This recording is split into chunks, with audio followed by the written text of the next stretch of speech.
Max, welcome to the Freedom Footprint Show. Thanks for joining us. Yeah, thank you for having me. Always happy. Yeah, good to see you, Max. Good to see you as well, Knut. We happen to bump into one another here and there around the globe. Yes. And I Yes. just heard you just came back from Lugano, right?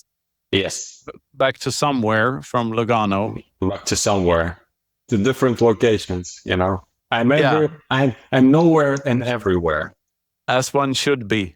And you're what were you doing in Lugano? Can you tell our listeners that, please? Yeah, I was. There was like two things. First of all, I was invited as a guest lecturer to Plan B Business School summer edition by one and only Giacomo Zucco, or as we call him, Don Zucco. So he invited me to give a lecture on why Bitcoin is a super asset or super collateral, which is closer to my field. And then also it was a business trip because we have recently incorporated in Switzerland our new project, which is Debifi, Debifi.com. And we've been invited to join this amazing initiative, which is called Plan B. And we hopefully gonna have an office there. We'll be there. So it's an amazing place, honestly. Expensive, as Switzerland is, but very good, very nice. Lugano in particular, it's like has the southern vibes, which I love. And it's still Switzerland. Everything works very good. They're very. I know that it's a cringe word, but they're very crypto friendly. There's a lot of opportunities out there, and say whatever you say, but Swiss regulation and Swiss laws are, I think, 10 years ahead of everything else. And in general, they're very much friendly towards Bitcoin people and people who own digital assets. So I know these are not good words, digital assets and crypto, but I need to explain it to some extent. Yeah. I would say 10 years behind, and that is a good thing. They were the last country to go off the gold standard in Europe, so they still don't have most of the fiat problems. Yes. So they are, and obviously for us, for our new business, it's very good to be there because Switzerland is still Switzerland. It's a banking mecca. It's a huge pool of liquidity, and we're happy to be there. Yeah, and I was a guest lecturer myself, I'm proud to say, at the Plan B Business School a month back. And I just love what Giacomo and the team are doing there. It's so beautiful, and it's such a great place to have this thing in. And it's not only there; it's in San Salvador and where else, in Asia somewhere. They have Hong different Kong, they have different hubs across the world. So the two that I know are obviously Lugano and then San Salvador, but then they have other hubs as well, and it's amazing. It's an amazing initiative. A very high quality of guest lecturers, except for me. But overall, everyone else is very much skilled and high quality of people. It's fantastic, and go check it out. Plan B Network. The course is, of course, available online, and you can join from anywhere on the globe, and you can just watch the lectures from wherever you are. I think what you joined was the last stretch of it, which is a week or two of the top students gathering in one of these hubs, right? Yeah. It's a week. It's a final week in Lugano. What I really like about Plan B, the business school, is that it's actually focuses not only pure on technical developers, because most of the Bitcoin related education is technical developers. It's for technical developers, how to code, how to do this and that. But that cohort was actually about business development.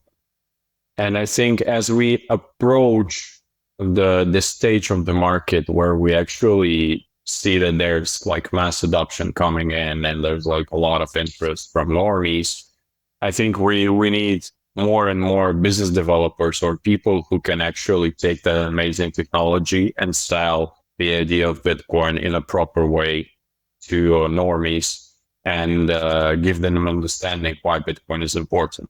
Not on the level of technical complications or technical things. And again, Bitcoin is beautiful. The code is amazing. Everything like technical possibilities with Bitcoin are amazing, but purely as an idea, that there's this amazing asset which can be yours if you do the self-custody, which can be unconfiscatable if it's properly owned. So there's a lot of things inside. And that was part of my lecture when I was trying to, explain in words of a person who's in the space, but I'm not a technical person to explain to people how you can, orange peel other people who are not very technical. Yeah, and it's great that people like you and me can come and give lectures. About such a technical subject. Yeah, that's a good point. No, it's fantastic, and I love what they're doing there, as I said, and I think I'm paraphrasing Giacomo here, but I think the goal of the thing was that all of these 21 students, the top students from the course, would each have a job in the Bitcoin space in one way or another after the course is completed, right? Yes. It's true. So they will apply for jobs, so they will have their own businesses, whatever, but hopefully, we'll have 21 more person joining the space and trying to orange peel as much people as possible. Not only 21 people, but 21 excellent people. Yes. They have proof of results to show what they are and what they're capable of. Anyway, we're getting ahead of ourselves. Max, we met for the first time back in 2019 when I packed a hand luggage and fooled my fiat company that I was going to visit a maritime academy in Riga when I was really going to your fantastic Bitcoin conference, one of my favorites in the world, alongside, I would say, Atlantis and Prague, but Riga is very special to me and has a special place in my heart, the Baltic Honeybadger conference. I went there with a hand luggage and 50 books tucked into it next to a couple of t-shirts and some underwear and hardly even a toothbrush.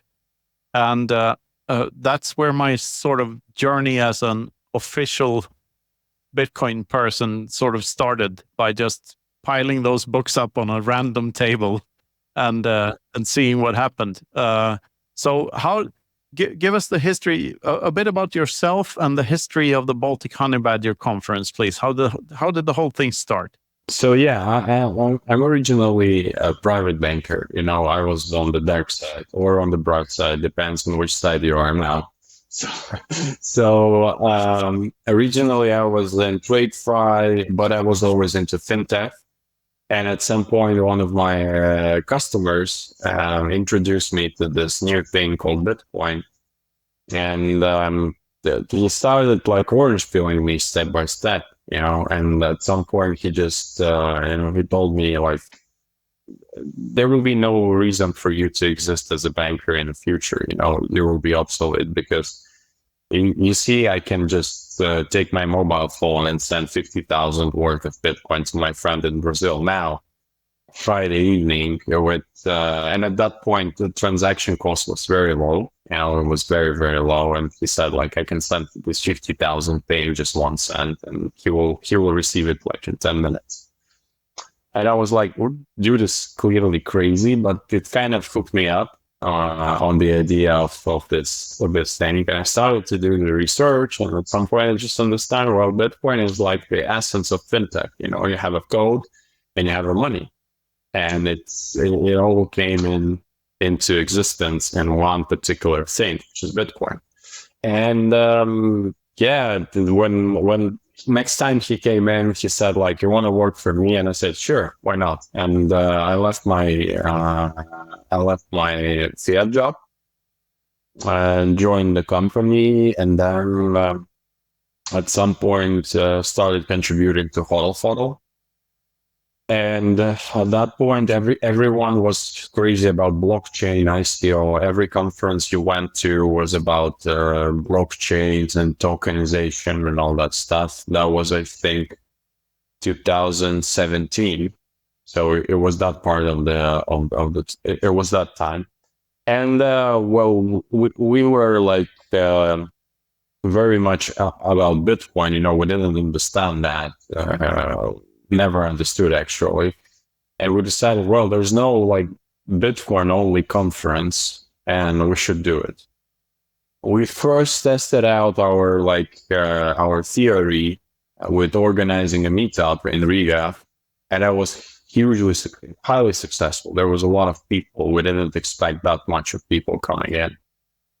And we decided, well, let's try and organize something bigger. And then eventually we did, in 2017, we did first Honeybadger. It was November.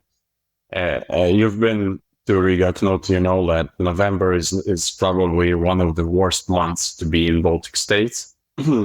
Fucking freezing. But we had like Andres Antonopoulos, Adam Beck, Peter Todd, Giacomo Zucco coming in. And there was like a lot of other Elizabeth Stark, and we were lucky at some point because again, I always say that I'm grateful to Andres because he was the first big name to agree to come to Riga, and everyone else just followed. And they saw that Andres is speaking, and they just decided. And the story behind me inviting Andres was very simple. I just went to the website and just wrote him an email. That's it.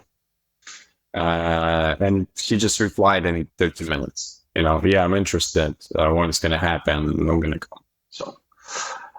So first edition was like 2 days. It was very funny because it wasn't that packed as now. We had like 5 talks maybe per day, maybe even less. A lot of panels, a lot of different discussions. And actually, Honeybadger was initially created to promote Hodl Hodl. We thought like we can create this event to promote Hodl Hodl. And but then it was so successful that eventually it's like it's a separate thing now. It's not connected. Still, a lot of people, of course, think that Hodl Hodl organizes Honeybadger, which to some extent is true, but Honeybadger is like completely separate, sovereign individual. It's completely like independent beast. And then it was 2018. It was bigger. 2019 when you came in. Then after 2019 we had the COVID. And then we restarted it in 2022. And was there? Sorry for interrupting, but was there one in 2018? 2019, yes. We kind of had a simple run as Michael Jordan had with winning championships, But the first one was in 2017. First one was in 2017. Yeah, was that in the same venue as the ones in? No.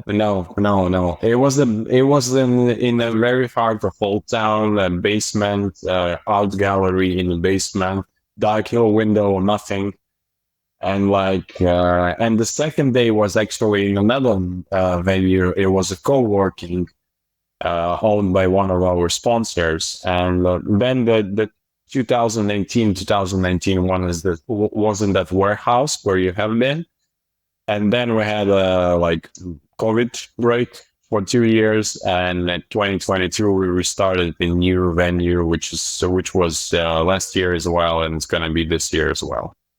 Yeah, and the Fantadromes is a great venue. Yeah. It's a great venue because it's a new venue, kind of new. So like the warehouse still gives you, and I hear a lot of people like saying, 2019 or 2018, the venue was amazing. It was amazing, but it's still pain in the ass to organize everything. Good thing with Fantadromes is it's just plug and play. You need to spend 2 hours between events, clean up everything, and then you can go. It's easy to set up. It's easy to run. Yeah, I have so many great memories from that 2019 one. And yeah, the venue was great. I can see why you switched it though, because the Fantodrome seems much more convenient. And I like Fantodromes too. It's not a bad venue at all. It's a great venue, and like there's possibility for side stages and also booths and all sort of stuff that wasn't possible in that big warehouse, I think. But you know, this is my first. The one in 2019 is my first Bitcoin only conference, and there were a handful, I guess, before that. Like you started it back 2 years earlier, which is just weird because the first crypto event I went to was in Stockholm in 2017, a thing called Blockspo, and I felt like the only Bitcoiner in the room. Everyone was chilling, like football coin or haircut coin or whatever coin, and I was there for one reason only. That's that they invited Richard Hart. And that very night, Richard Hart told me that he was planning to become a shitcoiner and launch his own shitcoin because he was jealous of all the other people who were driving Lambos or whatnot. Well, maybe not jealous of them for driving Lambos because he claimed that he was very rich already, which he does, you know. But before he became a shitcoiner, he was kind of based and like when he was all in on Bitcoin. So I went there to see him, and that was just after Bitcoin had gone up to 1,000, I think, and then dropped to 200 or something. So he sort of fell off the bandwagon that very night and started talking about, oh, maybe this wasn't such a good idea after all. And there was a politician there and all sorts of, it's tiresome. So when I found this Riga thing and I saw the footage from 2018, and I thought like all my newfound online friends are here. I need to go here. I need to figure out a way to get my ass over to Riga next year, like because I'm missing out on something. And it's so beautiful. It's like the first time I met so many people in person, like Gigi and Max Hillerbrand and the Wizard of Oz and Seyfedin and Pierre Ricard and Giacomo and all of these great people. They were all there in 2019, and it's such a great experience for me. And just standing there at a table, being a nobody with my little book and seeing what happens, and the rest is history. I mean, yeah. And now I plan to go every year I can. Like I'm not missing Honeybadger for anything in the world. It's you know, so good. The case with Honeybadger is that we always stick with our core principles, you know, being Bitcoin only and trying to, you know, we don't fall for good and nice sponsorships from if we feel we're not aligned with the sponsor, you know. We don't sell speaker slots, which is a no-go for us. Sometimes it happens that those who sponsor us are high quality people and high quality companies, and we do provide them with the speaking slots. But nevertheless, whether they sponsor or not, they're there. And the another thing is that we're blessed. We're not like conference organizers by our like core contribution to the ecosystem. You know, it's not our main thing to organize conferences. We are builders. We build tools, we build platforms, you know, for Bitcoin. And we're blessed with that because we basically don't care, just like Honeybadger, we don't give a fuck how much money you can pay to us. If we don't align with your values or principles, we're just not going to allow you in our space. You know, and we're not the biggest conference, definitely. We're very small, very cozy, but we actually deliberately keep the amount of people below 1,000, because if you go over the top of 1,000, you lose that pride, which is like Honeybadger is a huge meetup of people who are not missing it every year. They're coming there, they're sharing new ideas, they're discussing the old ideas, and they just enjoy being there, you know, and that's the vibe we like. And we're very, very much blessed with having the loyal attendees, just like you or any other out there, or just whatever we will put on the stage, they will come there as long as it's about Bitcoin and the person is like truly passionate about what he's saying or she's saying. Yeah, it's truly a legendary conference at this point, and it's because of this high signal to noise ratio that you have. I get for some people it's a bit scary because it's quite a technical conference. A lot of the talks are pretty technical and pretty high level. But if you want pure Bitcoiner stuff and pure maxi stuff or monetary maximalism or whatever you may call it, like this is the thing that it's not pulling any punches. The real people are there.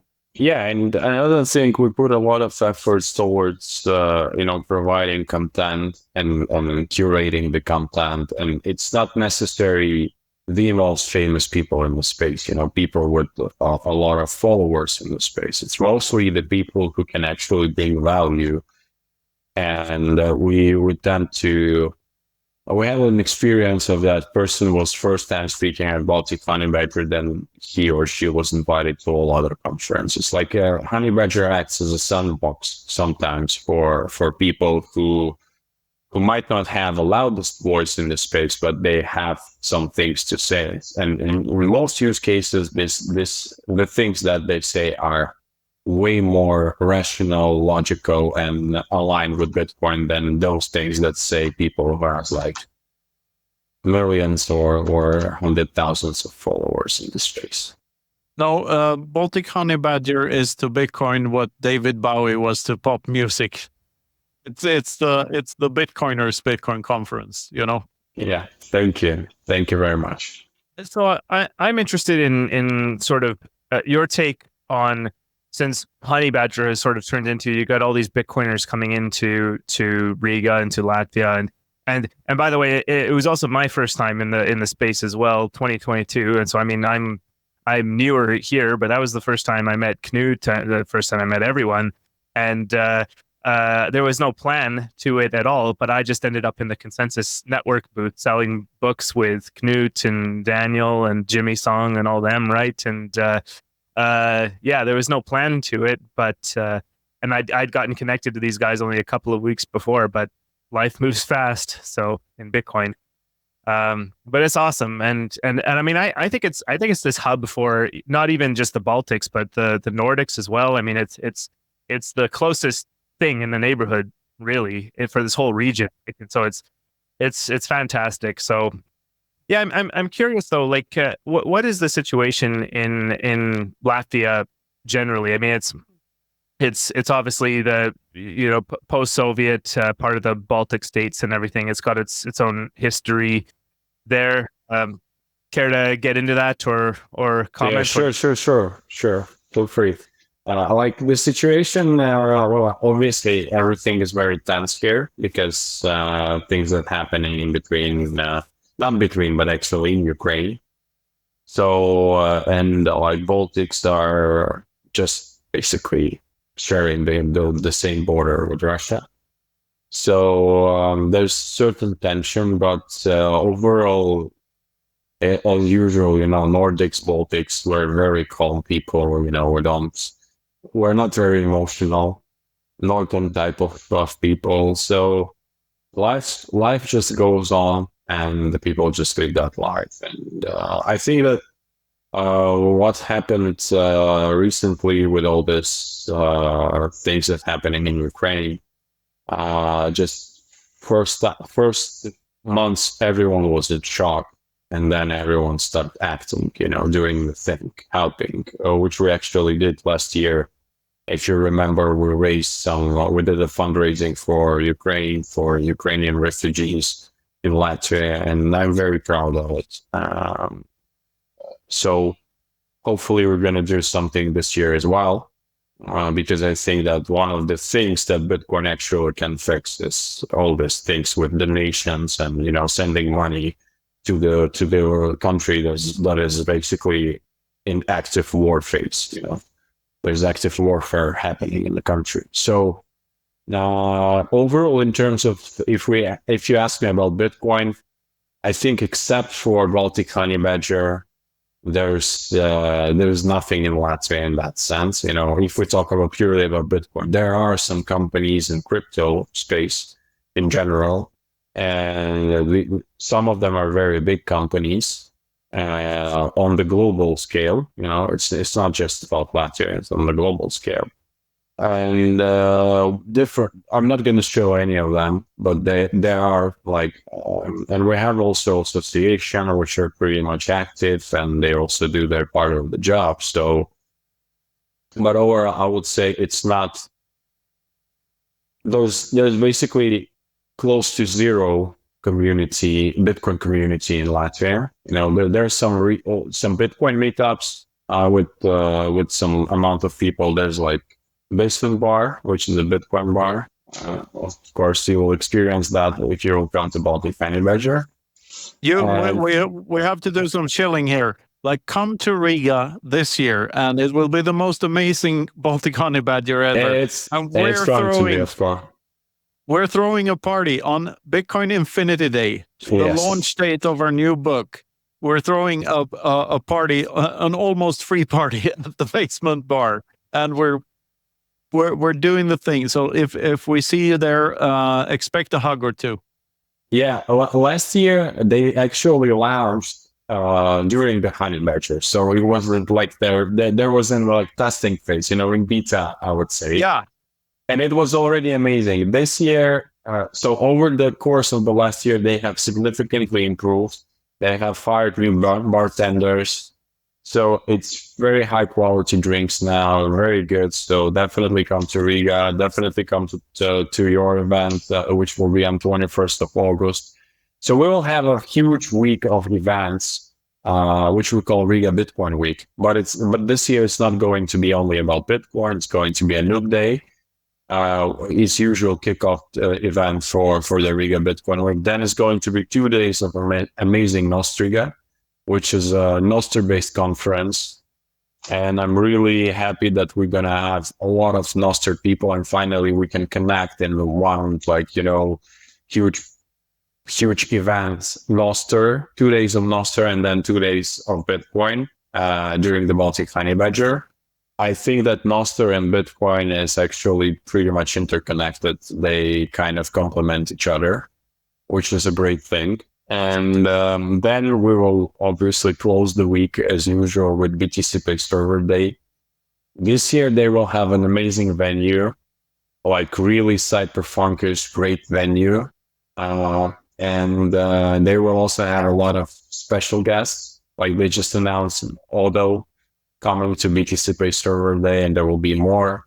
So yeah, it will be like full week packed of events, but it's not going to be as stressful as this, large conferences with plus 10,000 people, when you basically need to run in order to get to meet everyone. In Riga, what's the good thing, because of the size that we try to keep, you get to talk with everyone during these 2 days or during the week. You will be able to interact with most of the people in the space. And the good thing that I love that our speakers, I don't know, maybe because of Baltic Honeybadger or because of Riga, they're so humble that basically you can just, you don't need to go to, to some close parties and events to meet with these people. They are there. They're walking during the Honeybadger at the venue. You can talk with anyone, and you can interact with people. As you said, people who you follow on Twitter, who you only know by Twitter, you can meet them in real life. You can talk with them, understand that they're very humble, nice people, and they will give you 5 minutes or 10 minutes or even more of their time, particularly for you. Will talk to you, will listen to you. And I think these are the best conversations out there. Absolutely. And speaking of BTC Pay Server, like the full story of the Basement Bar includes a story about BTC Pay Server and making sure that providing all these point of sale terminals, and for all the fast food things outside of the venue as well, so that everyone surrounding the conference, every side event and everything could accept Bitcoin. So it's Noob Day, which is fantastic for people who are new to this. It's a day of lectures, and it's very friendly and very inviting to noobs. And then there's our little Infinity Day party at the Basement Bar, where you can pay BTC Pay Server stuff. And then there's the 2 days of Nostriga, and then the conference, and then BTC Pay Server Day, right? And BTC Pay Server, by the way, was also the payment provider for Bitcoin Atlantis, which is now announced that it will be every 4th year, which is also, as you know, an event that is very close to my heart. And they processed, what was it like? They had an official figure, 2.16 Bitcoin, I believe, for selling hamburgers and coffee and stuff over the Lightning Network without any hassle whatsoever with any payments. It's just, the future is already here. You can just, either you choose to live in it or not. Like that's the gist of it. Yeah, it's amazing. The setup that we did, actually, again, Honeybadger was the first conference that did that setup last year. So we were, again, the sandbox for this. And then all others followed. Basically, Madeira did this. And then, as far as I know, Bitcoin Hong Kong did this. So now more and more conferences are like jumping on the train and, accepting, providing infrastructure using BTC Pay Server. We're very much, happy to do that. We're always very supportive of BTC Pay Server guys, and they also help us as well. So, amazing crew, amazing people, amazing project. No, it's fantastic. So remember to brush your damn teeth and use code FREEDOM for your 10% off your ticket to Riga. Get your ass over there and celebrate Infinity Day with us and the book launch. It's going to be amazing, definitely. Every Honeybadger is better than the previous one, but every Honeybadger is also different. So it's going to be cool. Absolutely. Hey, look, why did the chicken brush his teeth? Why, Knut? Do chickens even have teeth? To get to the Bitbox on the other side of the road. What a fantastic idea.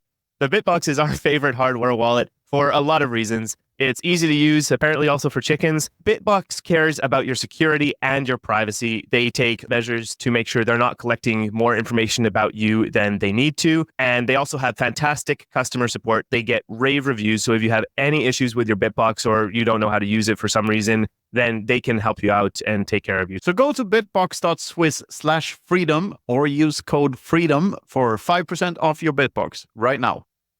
Hey, Luke, what's the difference between a chickpea and a Bitcoin advisor? What, Knut? I never had a Bitcoin advisor on my face, but you could have one in your face because we're Bitcoin advisors. That's right, Knut. We're working with the Bitcoin Advisor, and we're all about securing your Bitcoin for the long term. The Bitcoin Advisor has a collaborative multi-sig solution so that you can secure your Bitcoin for the next 20 years and beyond. Even if you lose one of your keys or something happens where it's an inheritance situation, they've got you covered, and we can help you get there. So go to thebitcoinadvisor.com for more information, or you can reach out to us and book a call so that we can explain everything to you ourselves. Doesn't that sound awesome? Sounds absolutely spectacular. It's basically boating accident insurance, isn't it? Exactly. Although, boating accidents, well, you could have boating accidents anyway. Whatever. Go to thebitcoinadvisor.com today. Do the things. Max, the other thing you're involved with these days, I remember the announcements for the launch of Debifi at Honeybadger. Can you tell us what is Debifi and what Debifi is doing? Yeah, so the announcement was actually, as usual with technical development, we did an announcement expecting that we're going to launch soon, but eventually we just kept building, and it took us a while. But finally, we're live, up and running since this March. So basically, the idea of Debifi is to bridge institutional lenders or institution who has liquidity, whether it's fiat or stablecoin, with Bitcoiners across the world, whether these are like private individuals or companies that have a Bitcoin on the balance sheet. And we've built institutional peer-to-peer, where you can basically go online as a Bitcoiner, and if you don't want to sell your Bitcoin, which you shouldn't be doing, never selling, hodling. But still, you want to have certain utility for your Bitcoin. What's the way of doing this? Using Bitcoin as a collateral, borrowing against that. So we provide a platform or like lending aggregator where you can go online. You can input your your criteria for a loan, and then we'll give you a certain list of offers from different lenders that will match your criteria, and you can choose, and then you proceed to the contract creation stage, where you will create a contract. And the good thing is that your collateral will be stored in multisig, and the multisig will be protected with 4 keys. You will have one of the keys as a borrower, lender will have one of the keys, Debifi as a platform will have one of the key, and then there's a 4th key holder, authorized key holder, which holds the backup key. So the consensus work with 3 out of 4, so there's no opportunity for us to reauthenticate that. It's non-custodial, it's safe, and it has all the flexibility, because you can do a counter offer to the lender. You can say, okay, I kind of don't like the rate that you're providing me. Maybe we can agree on something. So you can negotiate. You know, it's not like cut in the stone. You know, it's more like open system in that way. And yeah, we see a huge demand from the lender side. There's a lot of banks, a lot of TradeFi companies that are actually looking into it as we speak. And obviously, there's a huge demand from Bitcoiners, because again, as Bitcoin price will go up and up and up, there's less incentives for you to sell. But, well, you need to live somehow, you know, if you need to spend some fiat, and what is the way of spending fiat without selling your Bitcoin? Obviously borrowing against your Bitcoin, because again, Bitcoin is like super collateral. It's the best collateral out there. And it's just going to go up in value, and it's going to be more and more, it's going to become more and more valuable, not only in terms of price, but also in terms of, you know, underlying asset for multiple financial activities that are happening in the space. This is interesting, because like in a fully hyper Bitcoinized world, I see very little use for a financial sector to be a thing at all, really, when a company can just be a couple of people on pick your social platform, you know. So do you see this Debifi and similar things, or Bitcoin as collateral, as a bridge between the fiat world and the hyper Bitcoinized world? What part does that play in the? You know, you cannot reach the hyper Bitcoinization, and that's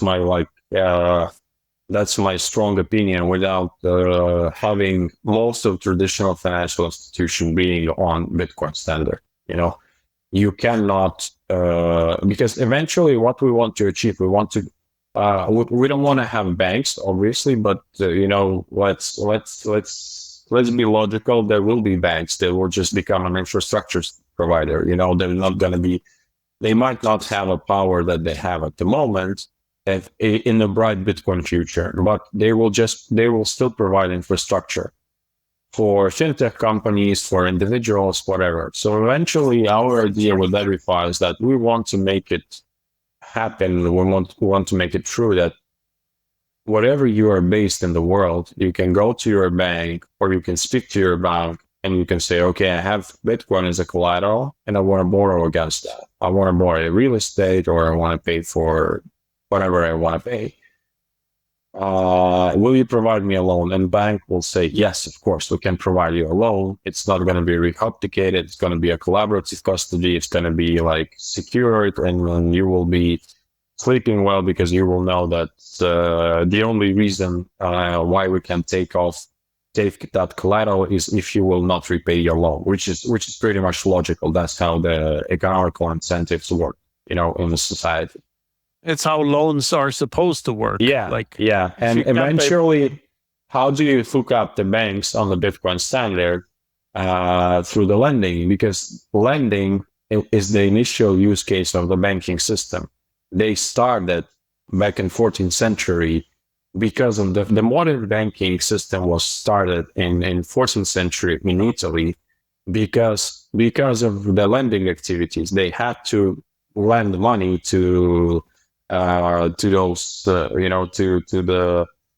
the businessman, local, like that age businessman, to go abroad to buy some goods, to be back, you know, to sell these goods. But it was mostly about lending.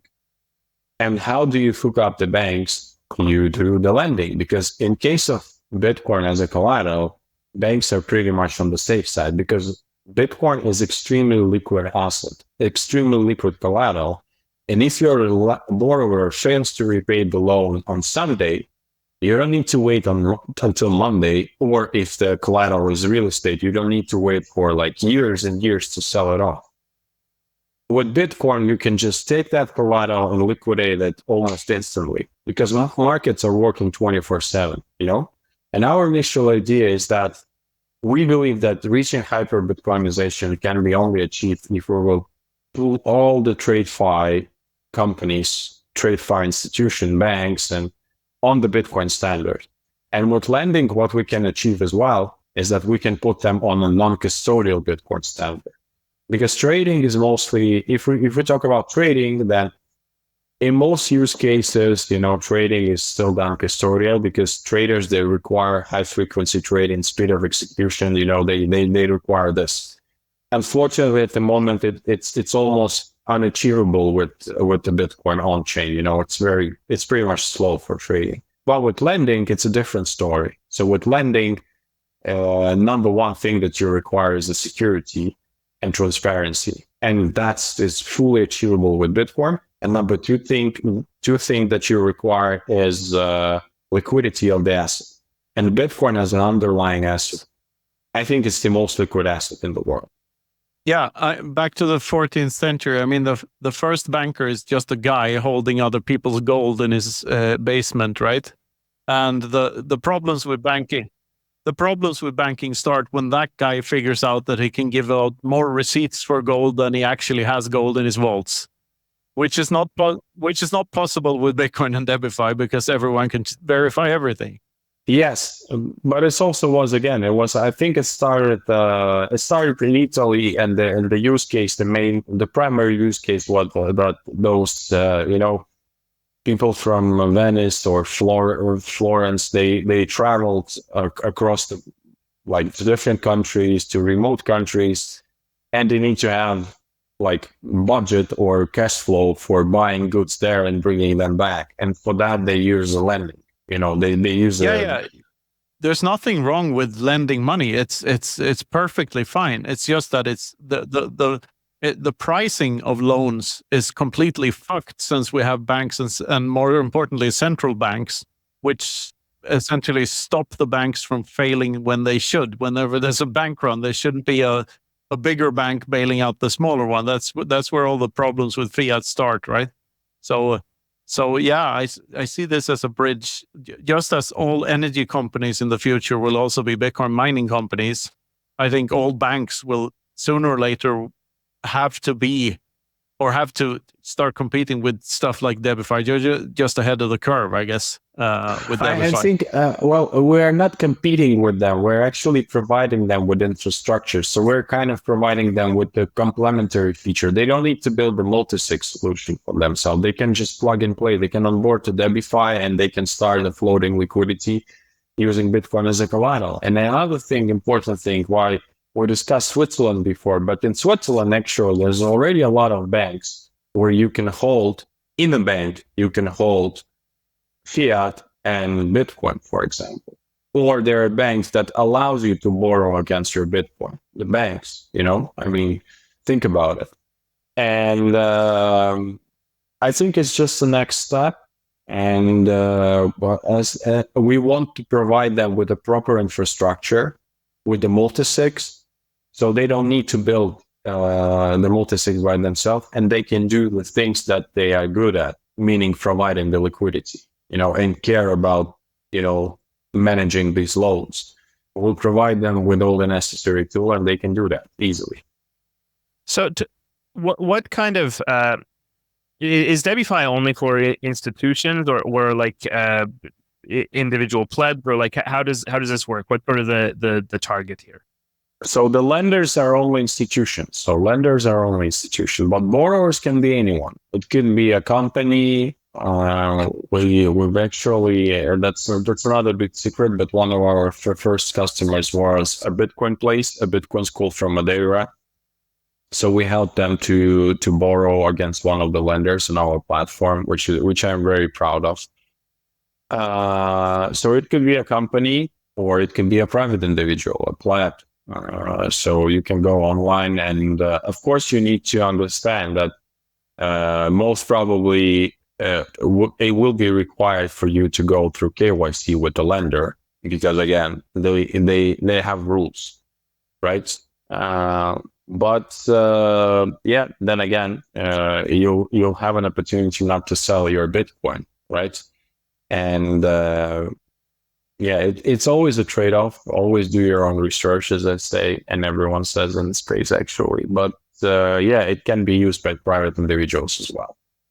So just I guess a part of, because there have been other kind of people in the space that have done this, companies in the space that have done this sort of lending thing. But what's the I guess the rationale of lending versus selling? Because I guess the idea is maybe this is kind of a harder idea to think about. But if you sell Bitcoin at a certain amount, most places you have to pay taxes as long as you go through the full system, right? But then there's nothing to pay back, and there's no price action that could because a massive drop and someone getting liquidated is what you hear about from, I mean, the Celsiuses and Nexos of the world, right? And what it seems like there's risk no matter what you do. You either lose some of the gains.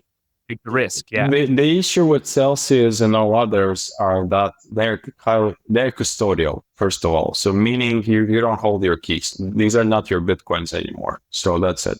Which actually was proven by BlockFi, Celsius, FTX, the custody issue. So Debifi is non-custodial, meaning that even if we go down for whatever reason, you can still access your collateral. It is protected by, and you have the majority of the keys together with all involved parties. And we have a piece of software which we call doomsday software. So in case of Debifi is down for whatever reason, you still have opportunity to unlock the collateral and to move it. Collateral doesn't go down with us because we're just like front end. We're just interface for you to access. And I think that was one of the main issues. And another issue was that yield generation. People wanted to generate yield on top of your Bitcoin, which is kind of like, it's retarded. If you want to risk your Bitcoin for 3%, 4%, 5%, I don't know what is the sizable amount of interest you can get for your Bitcoin that are worth of the risk, honestly. It's literally retarded, because what you're doing is retarding your returns. Yeah. So basically, Bitcoin itself is a yield generational asset, generating asset, yield generation asset. So it's already generates yield. If you see how fiat devaluates, if you see how everything becomes more and more expensive, which is a direct source of fiat devaluation and money printing. So again, I have the best advice, I think, for how to generate yield with Bitcoin. You buy Bitcoin, you buy a hardware wallet, you put your Bitcoin in a hardware wallet, you forget about it. 4 years, your yield is generated. 4 or 3 years, depends on which part of the cycle we are. So I think, that people become greedy. People didn't think about the custody, and eventually that was different about Debifi. Non-custodial setup, made only for borrowing. Again, as you mentioned, in most of the countries, borrowing against your Bitcoin is a non-taxable event. And in case of the selling Bitcoin, there is one particular thing that you didn't mention. There is a certain, and I would say very high cost of opportunity. Because imagine you sold your one Bitcoin at the price of 60,000, and again, there's no price action, nothing, or you borrowed against your Bitcoin at the price of 60,000, and then Bitcoin just goes up to 120,000, and you still have that one Bitcoin. So, is different. Of course, you need to pay an interest. Of course, with one Bitcoin, you won't be able to borrow all 60,000 because there's a certain LTV ratio. You probably will be able to borrow like 70% or 50% out of that, but still, you keep the asset.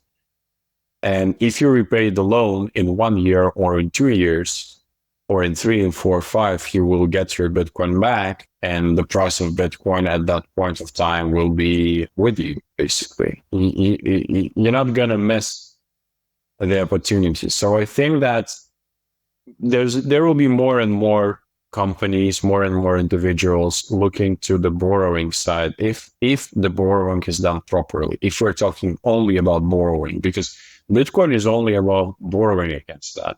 Yield generation on top of Bitcoin is just, again, I mentioned this, I'm gonna repeat myself, but it's just retarded, massively retarded, in my opinion. Yeah, so I guess the idea then that the thing here for the institutions, and I assume also for Debifi somehow, is that the borrowers get fiat for putting up Bitcoin, and then it's up to them to pay back the fiat. Otherwise, eventually they'll get liquidated, and the lender gets the collateral. Right. So it's like it's a market, it's your like it's economical relationship between you and a certain institution. Nothing. It's just the same. You have a contractual responsibilities and agreement. You need to repay that. If you don't repay, sorry, we're gonna liquidate you. Right. If you repay, fine, you can take your Bitcoin back from collateral. It works as it is. You always have two sides of equation, lender and borrower, and you always try to balance and protect both of them. Is the liquidation threshold set per loan, or is there kind of a standard amount, or what?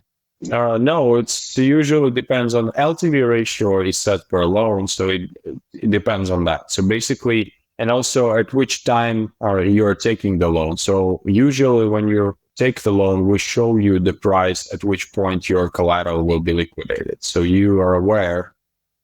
And also we send you 4 notifications before we actually liquidate here.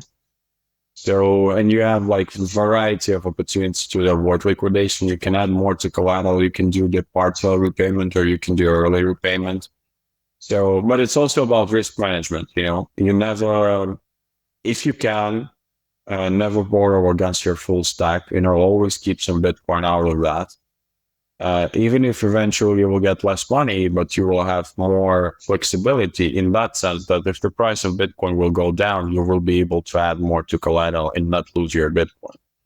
That's again, that's your own risk management. And there's a good saying that, Bitcoin is like being your own bank, which is true. But nobody told you that being your own bank is easy.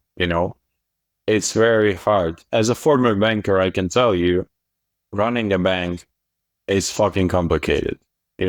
So you need to learn how to do self-custody, how to do risk management, how to do your research, R&D, research and development, how to do these multiple things. But eventually, the price of that is your freedom. So think about it. Yeah. I guess we shouldn't advise people to be their own dentist, Luke, should we? Yeah, that's probably the bad advice. They're like, I'm not going into medicine or nutrition or anything like that, because usually it's ended up pretty bad. Yeah. So a question about like Michael Saylor and the MicroStrategy's strategy of just borrowing as much as they possibly can and buying Bitcoin for it all. It was if I know my history right, and I think I do, it was the winning strategy for what was subsequently the richest man in Germany, who did that during the fall of the Weimar Republic. He just borrowed against the falling, got rid of all his whatever that iteration of the mark was called. But what do you say to that? Is that advisable for the common pleb to just acquire as much Bitcoin as you can, borrow as much as you can? What do you think? It's one of the strategies, I think it's rational. And I think, everyone can be a sailor now, you have these tools. It's not only about Debifi. Hodl Hodl also has an opportunity to borrow against your Bitcoin. And if your end goal is buy more Bitcoin, you can just borrow in stable coins, which, for example, Hodl Hodl offers, but just for small amounts. Hodl Hodl is more about micro lending. And Debifi just allows you to borrow in larger quantities, larger volumes, but also stable coins, which could be way more simpler than borrowing fiat. So I say I'm not going to advise you on this. Everyone does, but everyone does how he thinks or she thinks is more appropriate for their use case. But well, we saw that that's kind of a winning strategy alongside with DCA and doing the regular buys. And I think it's only rational to research that. But then again, it's a question: what's the end game for you? Like some people, like they're happy just with the amount of Bitcoin that they have, and they don't want to risk, they don't want to borrow, they don't want to like trade, they don't want to do anything. They just want to hold them in cold storage, and it's fine. Some people are more maybe sophisticated, or maybe they're a bit more crazy. They borrow against their Bitcoin, they buy more Bitcoin, then they borrow against that Bitcoin, they buy more Bitcoin. Like they do that. There's like different types of people who do different things. And of course we want to accommodate everyone, but eventually we have a lot of people in the space who will never use our services, and that's fine. So what are the main differences between Hodl Hodl and similar things such as Peach or Bisq? Like, well, how does Hodl Hodl differ from that? Well, if we're talking about the variety of tools available on Hodl Hodl is not only about buying and selling; it's also about borrowing and lending. So you can also borrow and lend on Hodl Hodl, right? These are things that doesn't exist in competing platforms. Another thing is that we are web-based, meaning you don't need to download a certain software. You don't need to run it on your mobile, or you don't need to run it on your machine. You can just access the web-based version and use it. I think ease of use is another thing. And we also use 2 out of 3 multisig, which is not used by Bisq as far as I know, and not used by Peach. But like these are all great platforms, complement each other. It depends on the market where you are, depends on your needs, depends on, again, size that you want to obtain. You can use one or another or a third one. So I would say they all differ. Like Peach is mobile only, Bisq is software only, Hodl Hodl is like web-based. So these are distinguished. You don't need to run anything. The technical setup is a bit different. Again, you don't need. We have 2 out of 3, which has 2 out of 2, and Bisq has 2 out of 2. Markets are a bit different. Some of the countries served by Bisq, some of the countries served by Hodl Hodl, some of the countries served by Peach.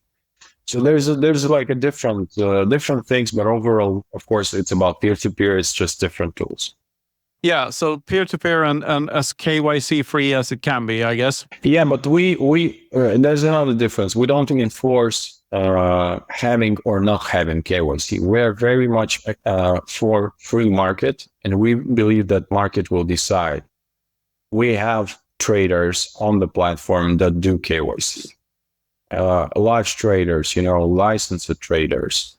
And that's completely there. Like we just provide tools. We don't engage in these things. We just provide tools. And if people are happy with giving their information, we're not going to be a watchdog for that. We're not going to ban people who collecting KYC if they're supposed to do that. Like in some regions, I can tell you from experience, people are actually collecting KYC, light KYC on other people. Why? Because there's a huge level of scam happening, and they need to protect themselves like that. it's not that they are enforced by the government to collect the data. It's just, market decided eventually, did a research and decided that, having certain level of data about your counterparty is the best thing out there. So Hodl Hodl always was about free market and let the free market decide. We're not going to enforce certain level of rules. We might enforce some rules if we think that there's a threat for us or we want to protect us. So, for example, we don't serve US market because obviously there's a reason for that. What's the point? We don't have any activity there, and and we believe it's a huge risk for peer-to-peer platforms to serve certain markets. We just don't do that. That's it. Yeah, and there's always a trade-off, and privacy is like it comes in layers, right? And whenever you receive money into your bank account, you have to give someone the information about your bank account. So the guy buying the Bitcoins from you will know your bank account. And similarly, if you use Bitcoin and you haven't coin joined them or done anything privacy wise with them, people can see where they came from and how much is left. So there's always something, right? And it's up to each and every one of us to take care when doing these things and doing our own research and doing the things properly, right? Yes. But then again, there's no way out of totalitarianism other than using the tools that are available to get out of totalitarianism. That there's no choice. We need do your research, but do it well. Yeah, there's a lot of tools available online. It's the thing that I don't understand something doesn't work anymore. It's like 21st century. You can understand basically everything. There's a tons of information available online. Starting from tutorials, guides. This can be audio, this can be readable, this can be video, so you can learn almost everything. Especially learn almost everything about Bitcoin. Best practices out there, just free, available, free of charge. You go, you learn, you spend certain amount of time, of course, but eventually it always pays off. With Bitcoin, it's always pays off. Yeah, and with that, there's a lot of misinformation. I think the problem people have is to navigate what's misinformation and what's not. But there's an easy rule of thumb to follow. If it's Bitcoin only, it has a much, much, much, much, much greater likelihood of not being a scam. That's just, if you follow that simple rule of thumb, you won't get fucked over most of the time.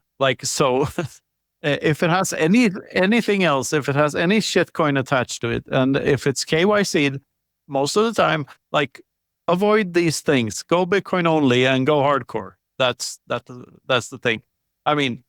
It's not, at least Bitcoin first. It's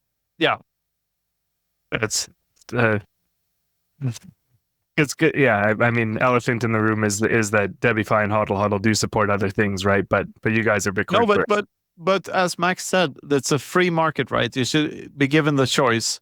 Yeah, what do you mean? I was not talking about the platforms, but about the education about the thing. No.